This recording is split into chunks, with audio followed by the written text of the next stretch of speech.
Hey everyone! Ever wondered why yawning seems so contagious? Today, we're uncovering the fascinating science behind this intriguing phenomenon. Yawning is more than just a reflex. It's a social behavior that spreads through contagious cues. When we see or hear someone yawn, our brains are wired to mimic the action. The key to contagious yawning lies in our mirror neurons, specialized cells in the brain that mimic observed actions.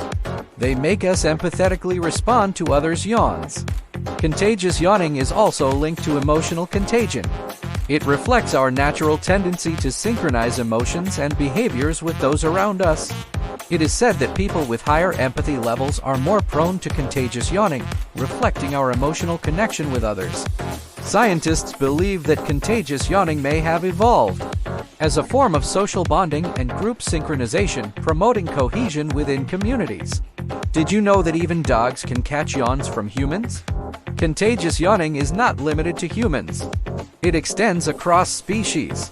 Did you yawn watching this? Share your thoughts and experiences in the comments below.